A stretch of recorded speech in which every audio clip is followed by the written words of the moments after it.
সামাজিক যোগাযোগ মাধ্যম এক্স সম্প্রতি একটি নতুন ফিচার চালু করেছে, যার মাধ্যমে অ্যাকাউন্টের দেশ বা অঞ্চল ভিত্তিক অবস্থান জানা যাচ্ছে। এই ফিচারের সূত্র ধরেই মার্কিন সংবাদ মাধ্যম CNN চাঞ্চল্যকর তথ্য প্রকাশ করেছে।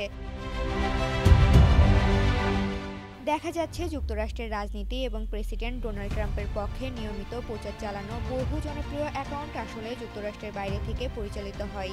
৬৭,০০০-এর বেশি ফলোয়ার সহ আমেরিকা ফার্স্ট নামের একটি প্রভাবশালী এক্স অ্যাকাউন্টের অবস্থান চিহ্নিত হয়েছে বাংলাদেশে। এছাড়া প্রায় ৪ লাখ ফলোয়ার সহ মাগানেশন নামের একটি ট্রাম্পপন্থী অ্যাকাউন্ট পরিচালিত হয় পূর্ব ইউরোপের একটি দেশ থেকে। এমন আরও অনেক অ্যাকাউন্ট আফ্রিকা ও এশিয়া থেকে পরিচালিত হচ্ছে। CNN জানিয়েছে, এই আবিষ্কার কেবল আমেরিকান সমাজকে প্রভাবিত করার জন্য ব্যবহৃত বিদেশি শক্তির সংখ্যাই প্রকাশ করে না, বরং ভবিষ্যতে এই ধরনের প্রচেষ্টা বাড়ারও ইঙ্গিত দেয়। কারণ অ্যাকাউন্টের উচ্চ এঙ্গেজমেন্ট আর্থিক লাভের সুযোগ সৃষ্টি করে। এক্সের পণ্য বিভাগের প্রধান নিকিতা বিয়ার এই পরিবর্তনকে বিশ্বব্যাপী আলোচনার অখণ্ডতা নিশ্চিত করার গুরুত্বপূর্ণ প্রথম পদক্ষেপ হিসেবে অভিহিত করেছেন। ঋতুপর্ণা, জনকণ্ঠ।